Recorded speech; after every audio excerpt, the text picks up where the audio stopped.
दंडवत प्रणाम. माझे नाव आरती विद्वांस. आज मी तुम्हाला श्री चक्रधर स्वामींविषयी काही 2 शब्द सांगते. सगळ्यांनी शांतचित्ताने ऐकावे. श्री चक्रधर स्वामी हे स्वरूप सुंदर होते. आपल्या व्यक्तिमत्वाने आणि मधुर वाणीने जनतेला आकृष्ट करण्याचे विलक्षण सामर्थ्य त्यांच्या ठिकाणी होते. गुजराती त्यांची मातृभाषा होती, तरी मराठीवरही त्यांचे उत्तम प्रभुत्व होते. संस्कृत भाषेचाही व ग्रंथाचाही त्यांना चांगला व्यासंग होता. जीव व देवता या परमेश्वर नाही. त्यांच्या उपासनेने व भक्तीने नाशिवंत फळे मिळतात, परंतु अत्यंतिक मोक्ष मात्र मिळत नाही. श्री कृष्ण, श्री दत्तात्रय प्रभू, श्री चक्रपाणी प्रभू, श्री गोविंद प्रभू व श्री चक्रधर स्वामी या पंचावताराच्या भक्तीस मिळतो. हे त्यांच्या उपदेशाचे सार होय.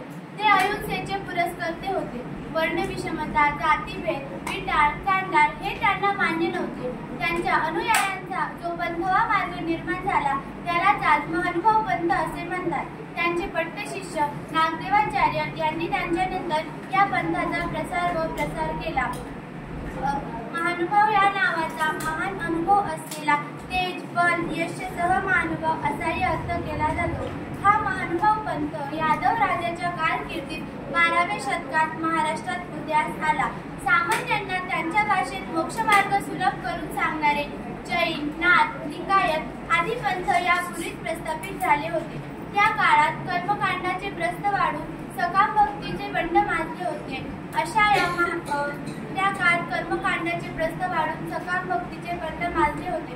सर्वांसाठी खुल्या असणाऱ्या महानुभाव पंथाने जातीनिरपेक्षतेचा व अहिंसा तत्वाचा पुरस्कार केला.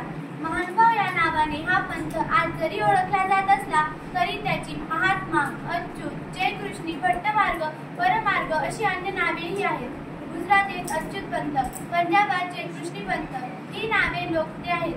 ही दोन्ही श्रीकृष्ण भक्तीची द्योतक आहेत. या पंथातील अनुयायी परस्परांना महात्मा म्हणत. भट्टमार्ग हे नाव पंथ संस्थापक श्री चक्रधरांचे पट्टशिष्य नागदेवाचार्य यांच्यावरून आलेले आहे.